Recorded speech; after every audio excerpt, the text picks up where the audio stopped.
8వ అధ్యాయము 13వ వచనం. 8వ అధ్యాయము 13వ వచనం. యెహోవా యందు భయభక్తులు కలిగి ఉండుట చెడుతనమును ప్రేమించుటయే. అవునా? మీరు ఎవరైనా అలా చదివారా? అలా ఉందా? మరి ఏముందో చెప్పండి. మరి చెడుతనమును అసహించుటయే. సహోదరి సహోదరులు, 2వ వచనం ఏం తెలియచేస్తుంది? ఒకటేమో తొలగిపోవడం, పాపము నుండి తొలగిపోతావు. నీ ఫ్రెండ్స్ ఒకవేళ సిగరెట్లు కాలుస్తున్నారు అనుకోండి, నీకు దేవుని పట్ల భయము భక్తి ఉంటే ఏం చేస్తావు? అక్కడి నుంచి వెళ్ళిపోతావు. వెళ్తూ నాకేమిటి? మీ ఆఫీస్లో 2-3 కూర్చొని కబుర్లు చెప్పుకుంటూ ఏదైనా పాపిష్టి విషయాలు మాట్లాడుతున్నారు, పాపానికి సంబంధించిన విషయాలు మాట్లాడుతున్నారు. వింటున్నప్పుడు నువ్వేం చేస్తావు?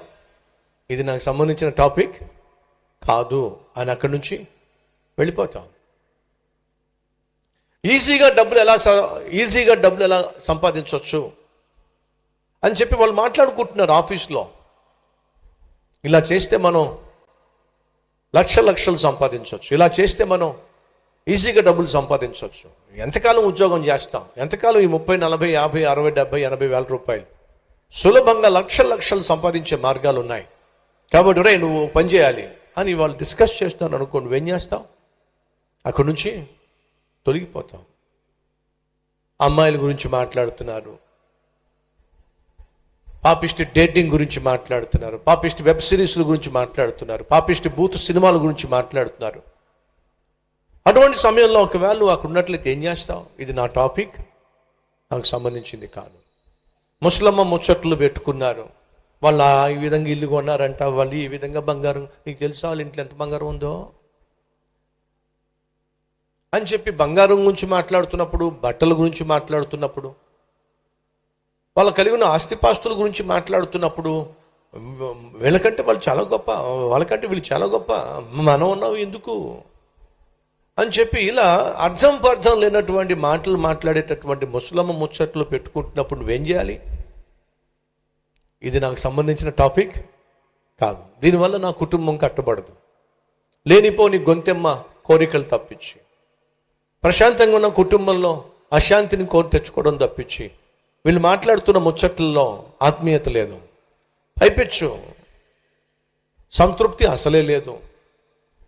ఇక్కడ నేను కూర్చున్నానని తెలిస్తే దేవుడు ఇష్టపడ్డు కామ్గా వెళ్ళిపోవడం, దుష్టుల ఆలోచన చొప్పున నడవక, పాపుల మార్గమున నిలువక, అపహాస్యకులు కూర్చుండు చోట కూర్చుండక, టీవీ ఆన్ చేసి సీరియళ్ళు చూస్తూ, సినిమాలు చూస్తూ, మనలో కొంతమంది చేసే పని అంతే కదా, పక్కింటి వాళ్ళ దగ్గరికి వెళ్ళరు, ఎదురింటి వాళ్ళ దగ్గరికి వెళ్ళరు. ఎంతసేపు అంత టైం ఎక్కడదని నాకు, ఎందుకని సీరియల్ తర్వాత సీరియల్ చాలా ఉన్నాయి.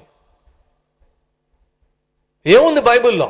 ఎస్, దుష్టుల మార్గము నడవద్దు, దుష్టుల ఆలోచన చొప్పున నడవద్దు, పాపుల మార్గమున నిలవద్దు, అపహాసకులు కూర్చున్న చోట కూర్చుండొద్దు.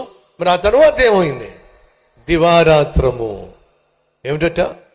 దివారాత్రము యెహోవా ధర్మశాస్త్రమందు ఆనందించుచు. మనలో కొంతమందికి బైబిల్ చదవాలంటే ఎంత చిరాకో, బైబిల్ చదవాలన్నా 2 అధ్యాయాలు చదవాలన్నా ఎంత కష్టమో. మరి సెల్ ఫోన్ చూడటానికి అస్సలు ఏంటో, నిద్రపోతున్నా సరే, మొత్తం రూమ్ అంతా చీకటిగా ఉన్నా సరే, ఈ చెయ్యి మాత్రం ఎత్తుక్కుంటా ఉంటుంది. ఎందుకని పాపం అలవాటు అయిపోయింది దానికి.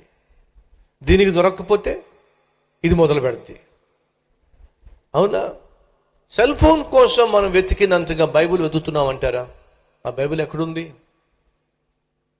సెల్ ఫోన్ తెరిచినంతగా మనం బైబిల్ని తెరవడానికి ఇష్టపడుతున్నామంటారా? ఒకసారి ఆలోచించండి. ఈరోజు సకల అపవిత్రతలకు ప్రధాన కారణం సెల్ ఫోన్. సకల పరిశుద్ధమైన జీవితానికి ప్రధాన కారణం పరిశుద్ధ గ్రంథం. సో పెంపొందించేది సెల్ ఫోన్, పరిశుద్ధతను పెంపొందించేది బైబిల్. దేన్ని ఎక్కువ ప్రేమించాలి మనం? దేని యందు ఎక్కువ ఆనందించాలి మనం? సహోదరి అడుగుతున్నాను. ఒకసారి ఆలోచించండి. యెహోవా యందు భయభక్తులు కలిగి ఉండటం మొదట చెడుతనము నుండి తొలగిపోవడం. జ్ఞాపకం పెట్టుకో, ఎప్పుడైనా సరే చెడు జరుగుతుంది, చెడు సంభాషణ జరుగుతుంది, చెడు కార్యములు జరుగుతున్నాయి అని నీకు తెలిసినప్పుడు అక్కడి నుంచి నువ్వు తొలగిపో. రెండు, యెహోవా యందు భయభక్తులు కలిగి ఉండుట చెడుతనమును అసహించుకోవడం మనం నేర్చుకోవాలి. ఖచ్చితంగా చెడును అసహించాలి. ప్రేమించడానికి వీల్లేదు, దానిపైన మనకు మక్కువ ఉండడానికి వీల్లేదు, ఇష్టం ఉండడానికి వీల్లేదు. భక్తుడైనటువంటి దావీదు అంటాడు, పాపము పట్ల నాకు మక్కువ ఉన్న ఎడల, మక్కువ అంటే ఇష్టం, అది చెయ్యాలి, ఇది చూడాలి అనే ఇష్టము నీలో ఉన్నా నువ్వు చేసే ప్రార్థన దేవుడు ఆలకించడు. పాపం చేస్తే కాదు, పాపము పట్ల నీకు కొంచెం ఇష్టం ఉన్నా సరే నీ ప్రార్థనకు జవాబు రాదు.